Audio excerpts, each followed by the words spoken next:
Today I'm be talking about really the history comedy, American comedy, British comedy. You know, all the comedy groups like the Three Stooges and Laurel and Hardy and Abbott and Costello, and of course the big one, Martin and Lewis, um, and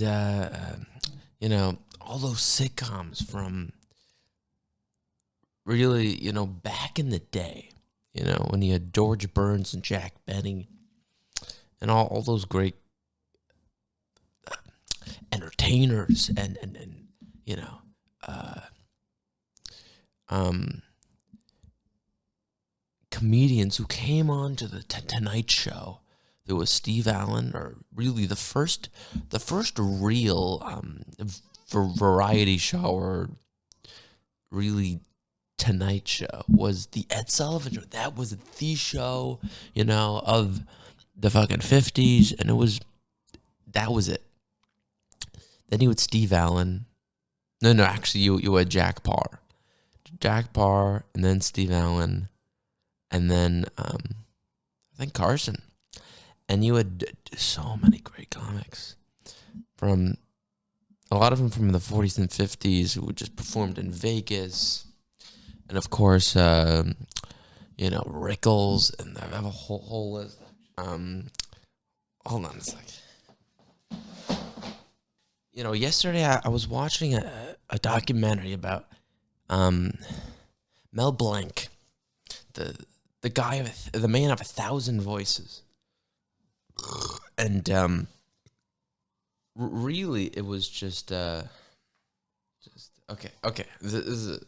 So I was gonna talk about like what comedy is and the meaning of it and all that, but you had the original Goldbergs, late 40s, and you had a lot of Jews. This was like the golden age of television, was when the Jack Benny Show was around. Burns and Allen, this radio group, man and woman, husband and wife, or whatever, and it changed everything.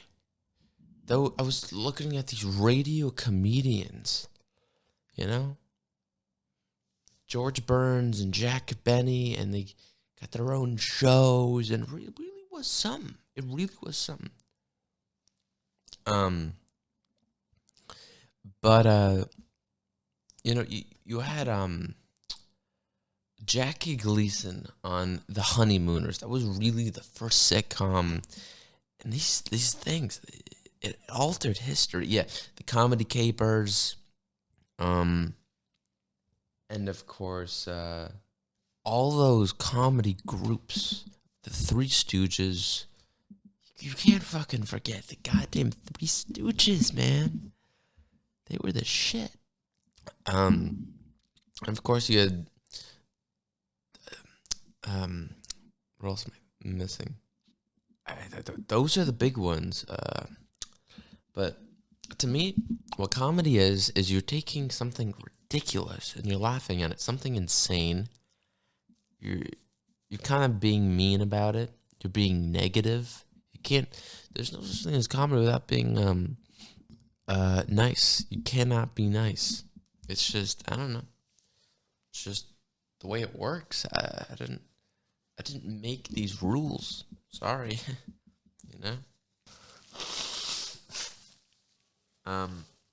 And a big part of it too is that because things have different meanings, there's different interpretations, and there's a trick. A big part of a joke is a trick. You're tricking them, and that's not being nice. That's being mean. You know what I mean? But you had really, to me, as a kid, a lot of what I grew up with was Mr. Bean, something without dialogue. And big part of comedy, like visual, is when somebody looks funny, You have the Comedy Capers, Ben Turpin, who just looks hilarious. And there's who's that other woman? Mel Brooks once said the funniest woman ever was what was her name? I can't remember now. Phyllis Diller. Found it. Phyllis fucking Diller. I'm not even gonna forget the computer. I'll just go off my head, the old noggin thinking machine. But you have all these things. You got these comedy groups. Of course, you have animation, stand up, variety shows, like talk shows, sitcoms. Like there's all these different ways of doing comedy. And comedy, it's, I don't know. It's something special, and if you can't learn to laugh at anything, well, sorry, you're fucked. You're screwed over. Screwed over. But I don't know. I don't know. You got these great, awesome shows that you just watch and you get into and you laugh, and it's a ball. Really is. From The Honeymooners to Taxi to MASH to Cheers to I Love Lucy, Three's Company, Coach. Coach isn't really classic. Frasier's terrible.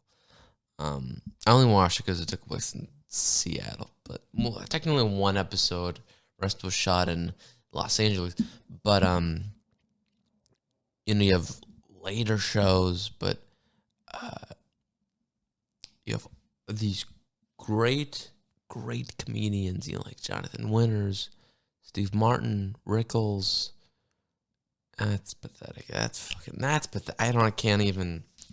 I'm missing Dice, Dangerfield.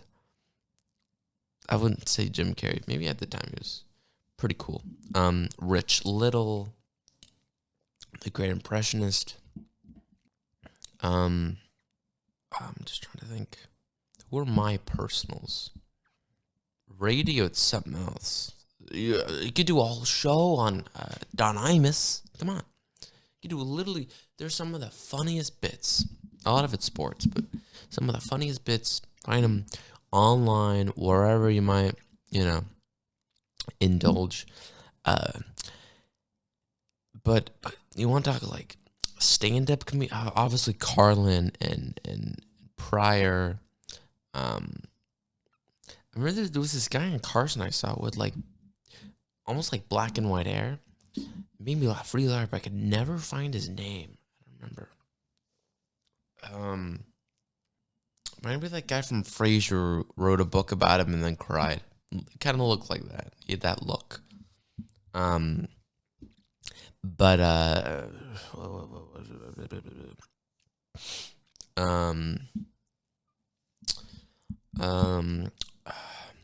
the big ones, obviously Louis Anderson, Regis Philbin, Bob Saget, Norm Gilbert, and those are the ones who died during COVID. Obviously Carson and Ed McMahon, but who am I don't even know who I'm missing, but you got your sitcoms, you got your stand-ups, or really just your comedians. A lot of them coming out of SNL, but a lot of it's Second City, SNL. Phyllis Diller, Roseanne Barr, a lot of like the ugly kind of women who are on SNL, like Rachel Dratch, Lily Tomlin was pretty funny, Carol Burnett, very funny. That's kind of all I got. Phyllis Diller is a top. Like Mel Brooks at a best, probably the funniest woman. She looks funny and she is funny. She doesn't even dress like a woman. You know what I mean? But the comedy groups. So you do Comedy Capers, Three Stooges, and they go on to make these short movies, and they're hilarious. Same with Martin and Lewis or Abbott and Costello. Um, I said the Stooges definitely holds up the best. Abbott and Costello, sort of. Laurel and Hardy, I was not really a big fan. Sorry. Um, what am I missing? Now you have some shows that are pretty cool. Not a lot of movies. Nobody really watches comedy movies anymore. It's a lot of drama or sci-fi or horror. None of it's comedy anymore. You know what I mean? And that's another one. That was another like outlet or format. I forget the actual term. Comedy's just this thing, and I had a whole show planned for this, and this is terrible. I had a whole, I was going to do the history. Oh, yeah. Something I didn't touch upon yet is British comedy. Ricky Gervais and Stephen Merchant and Carl Pilkington, Nick Frost, Sean Pegg. Really funny guys. Really fucking funny. A lot of people are big fans of Monty Python. The sketch show, Monty Python Circus, and then all the series of movies. But to me, growing up watching Rowan Atkinson, Hugh Laurie on House, Rowan on, Blackadder,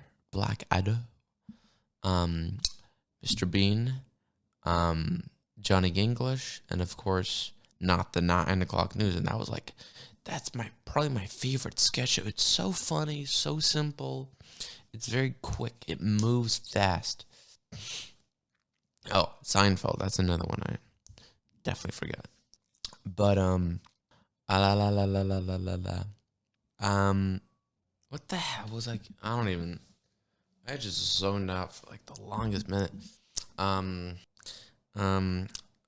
Yeah.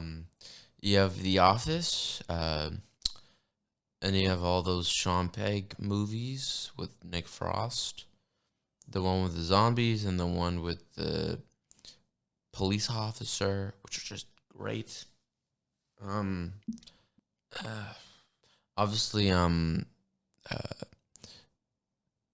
the one with not John Panetta. That's the fat guy. Stand up.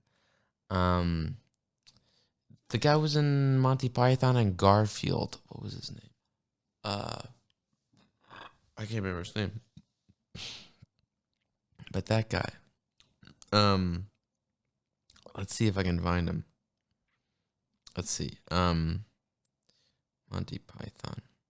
Growing up, there were probably less than 10 shows from 2000s from 2000 to 2020. There were probably 10 good shows. Movies, it's even less. John Cleese, that's right, John Cleese. What the hell was I gonna say? Shit, I don't remember now. Can't remember, but I will pop up my favorite comedians.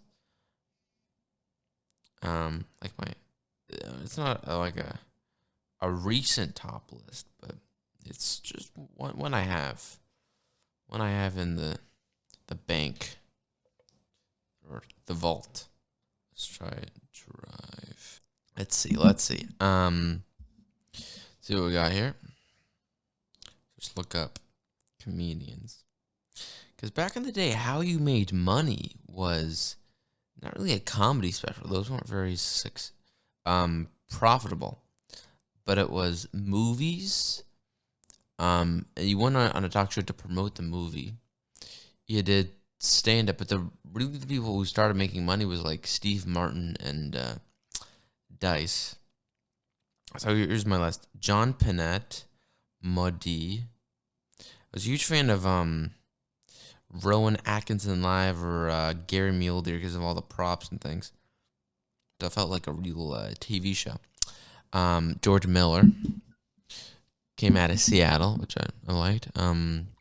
Jonathan Winters, Reagan, I guess, because he told some jokes. Orny Adams, Louis Anderson, blah blah blah. Brian Regan, blah blah. Obviously Louis, Bill Hicks, Norm, Rodney, Patrice, um, Kevin Brennan, um, Jim Brewer, Tim Dillon. I have to cross off the list. Jim Brewer, Bill Burr, Artie Lang, Phil Stiller, Lenny Bruce, Jimmy Schumer, very funny, and Chappelle. That's kind of quick. Oh, and another thing I came up with a list of was fat comedians. You had like Ralphie May, Patrice, who's actually funny, um, John Panette, Louis Anderson, Jim Gaffigan, who's kind of fat, um, Tim Dillon, like a lot of fat guys, quite a lot of fat guys. Um, who am I missing? I think that was it.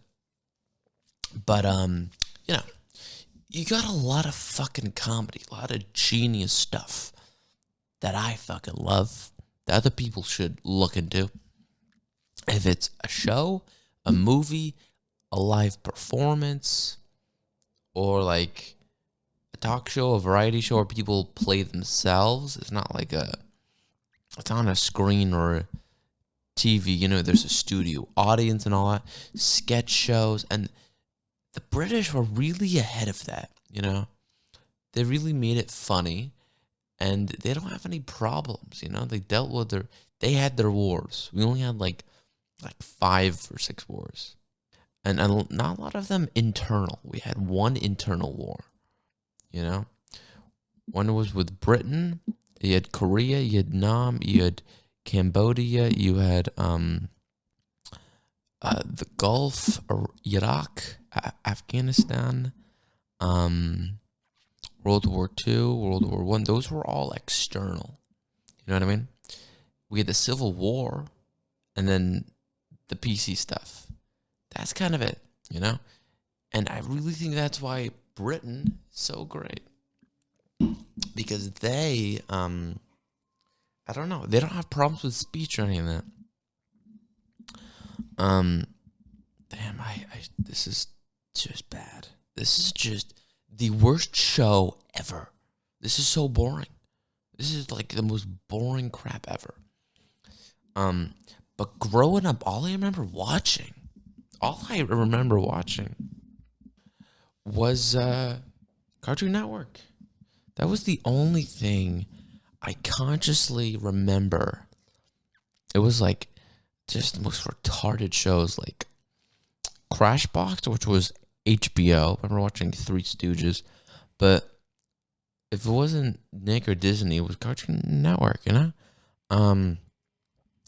Ed, Edd and Eddie Chowder, Foster's Home for Imaginary Friends. It was all just shit. Ben 10, Bakugan. Ugh, it was crap. The only real good thing I watched was Mr. Bean. And that was my, silent... People watched silent movies and shit. For me, it was Mr. Bean and Tom and Jerry. That, because there was no dialogue. Of course, they made those movies and started adding shit. And they made the cartoon version of Mr. Bean. And they made... what was the other one? They made, a Tom and Jerry where they spoke to each other. It was just shit. It was so bad. All I really got to say about all the comedy is that it is like mwah. It is like it's like you're in an Italian restaurant and you're trying to perfect this spaghetti. It's like, sir, may I have some sauce? Senor, get you some salt. Yes. How always and do that and do like the okay. It's like real good. And you add some salt, you add maybe some basil, maybe some olive oil, maybe some, crush your bread, whatever. And that's what comedy is. It's like, it's a final touch. It's like, this is how it should be. This really is how it should be. You know what I mean? And you have all these you have different ways to do a single art form. You know what I mean? You can do a show. You can do a movie. You can do a live performance. You don't need a team or a bunch of computers or cameras. Just do it yourself. Or you do radio. Yeah, there's so much. Imus, Stern, O&A. Those are the big ones. And way before you have comedians and sportscasters used to be really fucking funny, man. They used to be really, you bet your ass, they used to be really funny. Yeah. They used to, talk about cheerleaders on the air, at Super Bowls. Like, go and watch older games. Are you kidding me? Yeah. This is shit.